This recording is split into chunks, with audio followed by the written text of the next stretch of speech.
Hello students, good morning. आज हम नया सब्जेक्ट स्टार्ट करेंगे, that is mechanical engineering drawing one in third semester diploma mechanical. तो इसमें फर्स्ट चैप्टर है हमारा limits and fits. Before starting that हम ये थोड़ी सी डिस्कशन कर लेते हैं, इंट्रोडक्शन कर लेते हैं पहले कि ड्राइंग की इम्पोर्टेंस क्या है, ड्राइंग हम करते क्यों हैं बेसिक। तो बिफोर स्टार्टिंग दैट थोड़ा सा मैं बता देता हूँ पहले आपको कि ड्राइंग की ज़रूरत क्या है, क्योंकि आपने पहले भी पढ़ा होगा। लेकिन अब इसमें हम मैकेनिकल जो मशीन कंपोनेंट्स होंगे वो डिज़ाइन करेंगे, इस सब्जेक्ट में वो ड्राइंग करेंगे, उसकी डायमेंशनिंग करेंगे प्रॉपर। तो सिंपल सी बात है कि ड्राइंग करने से पहले हम करते क्या है कि एक आइडिया होता है जो इंजीनियर का, वो हम उस आइडिया को क्या करते हैं कि पेपर फॉर्म में लेके आते हैं, पेपर वर्क में लेके आते हैं उस आइडिया को, या उस जॉब को एक्सप्रेस करने के लिए हम क्या करते हैं, एक पेपर में ड्राइंग या स्केच बनाते हैं। फिर उस ड्राइंग को या स्केच को हम क्या कर देते हैं, डायमेंशंस दे देते हैं, नंबर ऑफ डायमेंशंस दे देते हैं। तो ये करते क्यों है, क्योंकि हम कोई भी जो डिज़ाइन बनाना चाहते हैं इजीली इसको कंस्ट्रक्ट कर पाएँ, इजीली उसको बना पाएँ। जब आप प्रॉपर डायमेंशन देंगे, प्रॉपर बताएंगे कि शाफ्ट इतने एमएम की बनेगी, होल इतने एमएम डायामीटर का बनेगा आपका, जहाँ इनको असेंबल करना है दोनों को, तो फिर होगा क्या कि इजीली हम मैन्युफैक्चर कर पाएंगे। एक्चुअली हम ड्राइंग करते क्यों, क्योंकि इसको मैन्युफैक्चरिंग करने के लिए, कंपोनेंट बनाने के लिए। तो उससे पहले हम उसका डिज़ाइन बनाते हैं, डायमेंशन बनाते हैं।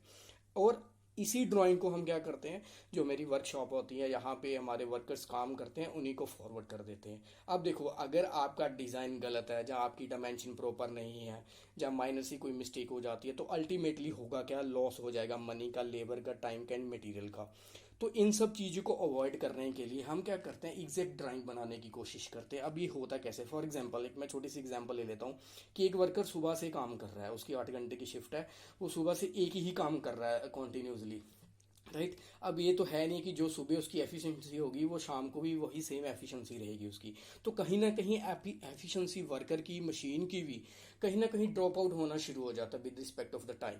तो इन सब चीज़ों को अवॉइड करने के लिए हम क्या करते हैं, कुछ मेथड डेवलप किए हैं हमने कि जो जिनको यूज़ करके हम एक एक्यूरेट वर्क को हम इस्तेमाल कर सकते हैं। फॉर एग्जाम्पल एक वर्कर है, वो बना रहा है सुबह से शाफ्ट, दूसरा वर्कर सुबह से बना रहा है होल, राइट। कोई भी एक कंपोनेंट में होल कर रहा है। तो अल्टीमेटली इन दोनों का क्या होगा, एट द एंड इन दोनों का क्या होगा कि हम इनको असेंबल करेंगे, राइट। अब असेंबल करेंगे, असेंबल करने वाला थर्ड पार्टी रहेगी कोई अनदर वर्कशॉप, ठीक है। होल बन रहा है मेरा वर्कशॉप 2 में, फॉर एग्जांपल 1 में बन रहा है मेरी शाफ्ट, राइट। तो अब उसको कैसे पता चलेगा कि यार ये कौन सा होल और कौन सा मैं शाफ्ट इसमें डाल के असेंबल कर दूं, राइट। अब सभी का सेम भी नहीं होगा। तो हम क्या कर देते हैं, कुछ लिमिट्स, कुछ टॉलरेट प्रोवाइड कर देते हैं, कुछ एक लिमिट दे देते हैं हम कि आप इतने लिमिट तक आप काम कर सको। उसी की हम बात करेंगे, मैं आपको ये डिटेल में बता देता हूँ। अब पहले क्या होता था, पुराने समय में क्या होता था कि बहुत ज़्यादा हमारे लॉस आता था इसका, मैन्युफैक्चरिंग जो कंस्ट्रक्शन हम सॉरी प्रोडक्शन करते थे, बहुत सारा लॉस आता था। अब देखो समय के साथ साथ क्या होता है, टेक्नोलॉजी बढ़ रही है तो चेंजेस आ रहे हैं। अब देखो जो डिज़ाइन हम आज की डेट में इस मंथ में खरीद रहे हैं, कोई भी कंपोनेंट का, चाहे मोबाइल फ़ोन ले लो, चाहे पेन का ले लो, चाहे कोई ऑटोमोबाइल व्हीकल का ले लो, तो 2-3 महीने बाद सेम क्वालिटी, सेम कंपनी की चीज़ डिफरेंट डिज़ाइन के साथ, सेम प्राइस के साथ आपको मार्केट में अवेलेबल मिल जाती है। तो ये सारी हमने एडवांसमेंट की वजह से हुआ। अब बेस इसका स्टार्ट करते हैं। तो सबसे पहले मैं आपको इंट्रोडक्शन के बारे में मैंने थोड़ा सा बताया, उसके बाद हम करेंगे टॉलरेंस क्या होती है, अलाउंस क्या होते हैं, लिमिट्स क्या होती हैं, फिट्स क्या होते हैं, एप्लीकेशन ऑफ टॉलरेंस क्या होती है, टाइप्स ऑफ टॉलरेंस क्या होती है। अब देखो टॉलरेंस की हम बात करेंगे, सबसे पहले टॉलरेंस की बात करेंगे कि टॉलरेंस है क्या। Tolerance is the amount of variation permitted in the size of a part or in a location of a points or surface. For example, if you want to be manufacture, you can say the shaft or hole, right। तो मैं एक dimension given दे देता हूँ, 30.75 plus minus 0.05। आप देख रहे हैं ये डेफिनेशन में भी गिवन है, ये जो पॉइंट मैं आपको बता रहा हूँ, this point, this 30.75 plus minus 0.05 mm। अब इसका मतलब क्या है, इसका मतलब सिंपल सा मतलब क्या है इसका, कि ये जो मेरे पास डायमेंशन है, it means it may be 30.80 mm। अगर हम 5 ऐड कर देंगे तो क्या बन जाएगा, 30.80 mm। अगर उसमें से 0.5 हम 0.05 हम माइनस कर देते तो क्या बन जाएगा, 30.70 mm बन जाएगा। तो इसका मतलब क्या हुआ कि अब दोनों की हम वेरिएशन की बात करें कि कितना टॉलरेट कर सकता है, that is 0.10 mm, that is 0.10 mm। कहने का मतलब कि जब इसमें 5 ऐड कर देंगे तो 80 बन जाएगा, 80 बन जाएगा। जब 5.05 माइनस कर देंगे तो 30.70 बन जाएगा। तो दोनों का जब हम सम करेंगे तो ये मेरे पास ये बन जाएगा एक, कि ये इतना टॉलरेट कर सकता है। अब इतना टॉलरेट करने का मतलब क्या हुआ कि जब भी मेरे पास वर्कर, चाहे वो शाफ्ट बना रहा है या होल बना रहा है, तो अगर वो 30.00 को बनाएगा, 30.70 की बनाएगा तो भी ठीक है, 30.780 की बनाएगा तो भी ठीक है। अगर 70 से कम हुआ या 80 से ज़्यादा हुआ, ये जो मैं बता रहा हूँ आपको, तो इसका मतलब क्या हुआ कि वो जो आप डायमेंशन प्रोवाइड कर रहे हैं, जो डिज़ाइन है, वो आपका गलत होगा, राइट। तो कहने का मतलब ये क्या होगी, आपकी टॉलरेंस, जिसको हम टॉलरेट कर सकते हैं 0.10 mm। अब होता क्या था, अब मैं आपको थोड़ा एक एग्जाम्पल के तौर पे बता देता हूँ, थोड़ा सा डायग्राम के थ्रू क्लियर करूँगा, थोड़ा सा जल्दी आपको पता चल जाएगा इसमें। ये मेरे पास एक ओल्ड मेथड, पहले क्या होता था कि जिस साइज़ का आपको होल बनाना ना, उसी साइज़ का आप पहले हम बनाते थे शाफ्ट। 40 है तो 40 रहेगा, ये मैंने डायग्राम बनाया आपको पहले ओल्ड मेथड का। 40 है तो 40 ही रहेगा, मतलब this is hole, this is shaft, right. अगर शाफ्ट का भी 40 होगा, होल का भी 40 होगा, तो सेम रहेगा दोनों का। तो कहने का मतलब जब मैं इसको मैं क्या करूंगा, असेंबल करूंगा, तो अगर तो दोनों 40-40 के हैं, हो जाएंगे। अगर यहाँ ये जो कम होगा तो भी हो जाएगा, अगर शाफ्ट का ज़्यादा हो गया, होल का कम हो गया, तो ये असेंबल नहीं होगा। कहने का मतलब कि इसमें किसी भी तरह की कोई भी लिमिट और टॉलरेंस मैंने प्रोवाइड नहीं की। 40 मीन्स कि 40 का ही बनना चाहिए, अगर 41 का हुआ तो भी रिजेक्ट है, अगर 39 का हुआ तो भी रिजेक्ट है। बट आज की डेट में हम क्या करते हैं, नई डिज़ाइन जो मेरे पास लिमिट डिमेंशन है, ये मेरे पास एक होल है और मेरे पास ये शाफ्ट है। मैंने क्या किया कि जो होल की मैक्सिमम मैंने दे दी 40.02, राइट। 40 का है मेरे पास ये होल, और मैंने प्रोवाइड कर दिया 40.02। मेरे पास इसी तरह शाफ्ट है जिसका मैंने बना दिया 39.94 से लेके 39.96 तक का कर सकते हैं। अब इसका मैं मतलब समझाऊंगा आपको है क्या।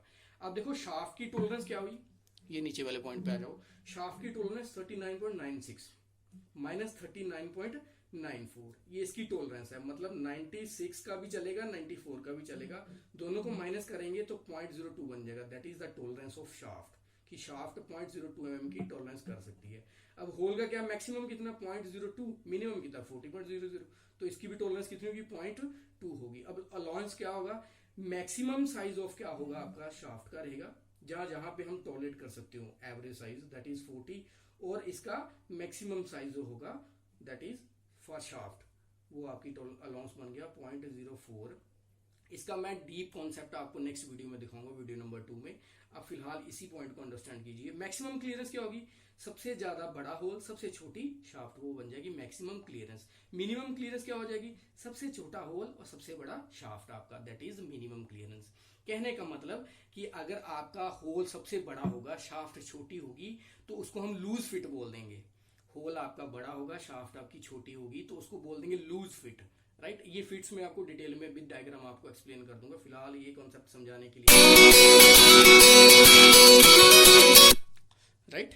देन मिनिमम क्लियरेंस मतलब बड़े से बड़ा, छोटे से छोटा होल, बड़ी सी बड़ी शाफ्ट, दैट इज होल। अब मेरे पास सबसे छोटा साइज क्या, 40 mm डायमीटर, और सबसे बड़ी 39.96, और छोटा क्या था 94, राइट। अब 96 सबसे बड़ा है, तो मिनिमम क्लियरेंस, जिसमें क्लियरेंस कम से कम होगी, so that is the factor. अब देखो ये लिमिट हम प्रोवाइड क्यों करते हैं, क्यों ऐसा करेंगे। फॉर एग्जांपल कि अब जब मैंने इसको असेंबल करना, जब वर्कर काम कर रहा है, अब देखो उसकी एफिशिएंसी में कहीं ना कहीं अप एंड डाउन आ सकता है। एक मैन पावर की यही एक प्रॉब्लम रहती है कि वो कंसिस्टेंट एफिशिएंसी नहीं रहती। इसलिए जो मैं इनको टॉलरेंस प्रोवाइड करता हूँ, इसका मतलब ये है कि अगर आपसे थोड़ी सी माइनर मिस्टेक भी हो सकती है, तो आपका अगर साइज 40 से थोड़ा बढ़ भी जाता कोई भी दिक्कत नहीं है, 40 से थोड़ा कम भी हो जाएगा तो कोई भी दिक्कत नहीं है इसको असेंबल करने के लिए। अब ये किस केस में चलता, फॉर एग्जांपल अगर मैं एक सिंपल सी एग्जांपल लूं, अगर मैं किसी चिल्ड्रन का कोई साइकिल का पार्ट बनाऊंगा, छोटी सी बात है ना, अब उसमें इतनी एफिशिएंसी नहीं रहेगी अगर मैं इसका कंपेयर करूं जेट इंजन के साथ। अब इसमें करते कि टॉलरेंस का मतलब क्या है कि हम नियर टू एक्यूरेट पॉइंट के जाना है, एक्यूरेसी पॉइंट के। अब ज्यादा एक्यूरेट, प्रॉपर एक्यूरेट बनाएंगे, मैंने एग्जांपल दिया आपको, जेट इंजन की एग्जांपल दी, जेट इंजन के पार्ट्स बनेंगे, उस केस में इस तरह का नहीं चलेगा, उसमें हमें एक्यूरेट ही चाहिए। लेकिन उसकी अब देखो जितना एक्यूरेट बनाएंगे उतने रिजेक्शन के जो आपके चांसेस बढ़ते जाएंगे, उतना कंपोनेंट रिजेक्ट होने के चांसेस बढ़ेंगे जितना आप एक्यूरेट बनाने की कोशिश करो। तो कहने का मतलब कि दोनों पार्ट्स में भी आपका एक्यूरेट होना चाहिए। अब देखो ये डिपेंड करेगा कि आप काम किस तरह का कंपोनेंट को कहाँ पे यूज कर रहे हो। अगर मैं जेट इंजन की बात करूं तो मुझे भी वहां पे बिल्कुल प्रिसाइज्ड ही चाहिए, उसमें प्राइस मैटर नहीं करेगा, उसमें प्राइस मैटर नहीं करेगा। अब मैं सेम चीज बोलूं कि मुझे एक बच्चों के साइकिल का जो कंपोनेंट बनाना है, जो कोई मैकेनिकल दूसरा कंपोनेंट बनाना है जिसमें एक्यूरेसी ज्यादा नहीं चलेगी, हम साइकिल की बात कर लेते हैं, बच्चों के ट्राई साइकिल की बात कर लेते हैं, तो उस केस में मुझे जेट इंजन के जैसी एफिशिएंसी और एक्यूरेसी नहीं चाहिए। तो कहीं ना कहीं अप एंड डाउन मैं टॉलरेट कर सकता हूँ अगर चाहिए। तो क्या ये आपको माइंड में रखना पड़ेगा, क्या जो आपका कस्टमर है उस लेवल की आपको पेमेंट दे पाएगा कि नहीं दे पाएगा।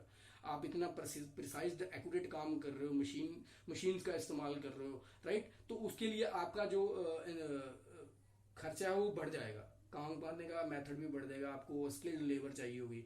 तो अल्टीमेटली क्या वो उतना पे कर पा रहा है कि नहीं कर पा रहा, आपको ये भी चीज ध्यान में रखनी है। ये हम ड्राइंग में ही ये सारी चीजें सोच के चलते हैं, मान के चलते हैं। अब देखो सिंपल सी बात है, दूसरी साइड ये आपको समझ आनी चाहिए। बनाने की बात बाद में है, पहले ये बेसिक आपको समझ आना चाहिए। जब भी हम इंडस्ट्री में जाते हैं तो ये सारी चीजें लिखी होती हैं ड्राइंग के ऊपर, ये मेंशन की होती हैं, इन्हीं को ही फॉलो करके क्या करता है वर्कर, कोई पार्ट को मैन्युफैक्चर करता है। तो इसी के अकॉर्डिंग ही हम गेज डिजाइन करते हैं, गेज, नो गेज और go gauge, not gauge, go gauge, ये दोनों हम डिसाइड करते हैं वर्कर को बताने के लिए कि बार बार जब आप साइज चेक करोगे जो कंपोनेंट आप मैन्युफैक्चर कर रहे हो, तो आपको वो वहां से आपको एग्जैक्टली पता चल जाएगा कि आपका कंपोनेंट सही बना कि नहीं बना। कहने का मतलब कि अगर 40 अगर आप होल बना रहे हो तो आपका 40.02 का बन रहा है तो ओके है। अगर 40.03 का बनेगा तो वो नॉट गो होगा। अगर 40 का बनेगा तो भी हो गया। अगर 39 पॉइंट समथिंग का बन जाएगा तो भी आपका होल क्या हो जाएगा, रिजेक्ट हो जाएगा। तो कहीं ना कहीं मैं इसमें टॉलरेंस प्रोवाइड कर देता हूँ वर्कर को कि जब भी वो मैन्युफैक्चरिंग करेगा कि 1-2 पॉइंट ऊपर नीचे हो जाता है तो उसमें घबराने की जरूरत नहीं है। हम एक लिमिट प्रोवाइड कर देते हैं कि आप इस बीच काम कर सकते हो, मैन्युफैक्चरिंग कर सकते हो। फॉर एग्जाम्पल जैसे आप कटिंग टूल आपने स्टार्टिंग में यूज किया तो वो मशीनिंग कर रहा है, तो पहले स्टार्टिंग में शार्प एज होगा तो इजीली मशीन होगा, फाइन एज बनेगा। जैसे जैसे हम कंपोनेंट को मशीनिंग करते जाएंगे उसी तरह मेरा टूल भी ब्लेंड होना शुरू हो जाएगा। तो कहीं ना कहीं 0.1002 की कहीं ना कहीं वेरिएशन आनी शुरू हो जाती है। इसीलिए हम ये चीजें अवॉइड करते हैं, ये चीजें प्रोवाइड करते हैं। अब देखो ये करते कहाँ पे है, जरूरी नहीं है छोटी सी मैन्युफैक्चरिंग करनी है उसमें भी प्रोवाइड कर देंगे। अब जहाँ पे मास प्रोडक्शन करेंगे ना, नंबर ऑफ कंपोनेंट्स बनना है, सपोज करो आपको दिन की एक शिफ्ट में 1500 शाफ्ट बनानी है, दो आपको गियर पे काम करना है, तो गियर की शाफ्ट बनानी है, 2000 गियर बनना है, उसकी 2000 शाफ्ट बनानी है एक शिफ्ट में, तो ये आपका मास प्रोडक्शन में आएगा। उस केस में हम क्या करते हैं कि कॉन्टिन्यूसली आपका काम चलेगा, धड़ाधड़ काम चलता रहेगा। उस केस में हम ये सारी चीजें प्रोवाइड करते हैं, that is tolerance, allowance and fits, limits. तो आपको ये चीज ध्यान में रखनी है। ये हम फर्दर मैं आपको डिटेल में बताऊंगा नेक्स्ट वीडियो में अलाउंस और फिट्स के बारे में।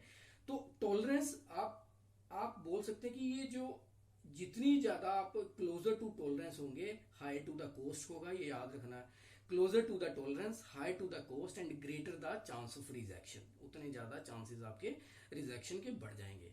तो इसीलिए हम क्या करते हैं कि ये डिसाइड कब और कैसे किया जाता है, ये आपके डिजाइन पे डिपेंड करेगा और आपके यूज पे डिपेंड करेगा कि किस तरह का कंपोनेंट आप मैन्युफैक्चर कर रहे हैं। अगर आप प्रिसाइज्ड कंपोनेंट मैन्युफैक्चर कर रहे हैं तो उसमें आप रिजेक्शन जो आप टॉलरेंस हमें क्लोजर टू द क्लोजर ही जाना पड़ता है, तो उसमें हायर तो कॉस्ट जाएगी क्योंकि वो पहले से अंडरस्टूड होता है कि आपको कंपोनेंट एक्यूरेट बनाना है, राइट। तो उसमें रिजेक्शन के चांस भी बढ़ेंगे, लेकिन आपको एक्यूरेट कंपोनेंट मिलेगा। अब ऐसा नहीं है कि इसमें एक्यूरेट नहीं मिलेगा, आपको इसमें भी एक्यूरेट मिलेगा, लेकिन इसमें टॉलरेंस हमने जो प्रोवाइड की है ना उसके अकॉर्डिंग आपको मिलेगा। फॉर एग्जाम्पल इसमें इंटरचेंजेबिलिटी भी रहती है। अगर आप सिंपल सी बात है, जैसे हम कोई बाइक मैन्युफैक्चर की है, बाइक का कोई भी पार्ट हमने मैन्युफैक्चर किया, फॉर एग्जांपल नट बोल्ट की बात कर लेते हैं। तो नट बोल्ट बना कहीं, बाइक हमने खरीदी कहीं, बाइक का यूनिट कहीं पे है, तो हम जब भी जरूरत पड़ती है तो हम क्या कर देते हैं कि बोल देते हैं कि सर इतने mm का शॉप से खरीदना हो, परचेज करना, सर इतने mm का मेरे को नट और बोल्ट चाहिए, ये साइज दे दो। तो होता क्या है कि वो सेम साइज कोई भी बीच में से उठा के असेंबल करके दे देता है। वो कैसे असेंबल हो जाता है, देखो मैन्युफैक्चरिंग कहीं पे हुआ है, किया किसी ने, बेचने वाला कोई है, खरीदने वाला कोई है, तो वो अपने जो उसके पास मटेरियल होता है उसी में से कोई भी रैंडम एक नट निकालता है, एक बोल्ट निकालता है, उसको टाइट करके आपको दे देता है। कई बार क्या होता है कि थोड़ा सा टाइट होता है, 2-3 बार घुमाने से, फाइलिंग करने से ठीक होता है। उस केस में क्या होगा, जो आपकी फिट होगी वो मिनिमम क्लियरेंस होगी। हो सकता है उसने जो साइज उठाया वो 40 होल का कम का उठा लिया, शाफ्ट का थोड़ा सा बड़ा उठा लिया, लेकिन है टॉलरेंस के अंदर, तो इसलिए थोड़ा सा क्या होता है, आपको टाइट करने में दिक्कत रहती है। फिर सिमिलर केस आप और भी खरीद परचेज करते हो, उसमें क्या होता है, कई बार थोड़ा लूज होता है। लूज होने का मतलब कि वही टॉलरेंस वाला कॉन्सेप्ट ही है कि मैक्सिमम साइज आप किसका रख रहे हो, होल का रख रहे हो, मिनिमम साइज शाफ्ट का उठा लिया, मतलब बोल्ट का आपने मिनिमम साइज रखा है। तो कहने का मतलब उस केस में वो फेल नहीं हो रहा, हमने उस लेवल की टॉलरेंस प्रोवाइड की हुई है, इसलिए कभी वो मेरे पास लूज आ जाता है और इसीलिए मेरे पास कभी वो टाइट आ जाता है। तो इस चीज को अवॉइड करने के लिए, रिजेक्शन को अवॉइड करने के लिए, मास प्रोडक्शन करने के लिए हम टॉलरेंस प्रोवाइड करते हैं किसी भी कंपोनेंट में, राइट। तो this is all about the tolerance. अब नेक्स्ट वीडियो में हम करेंगे लॉन्स क्या होता है, टाइप्स ऑफ टॉलरेंस क्या होती है, टॉलरेंस की एप्लीकेशंस क्या होती हैं। Thank you very much.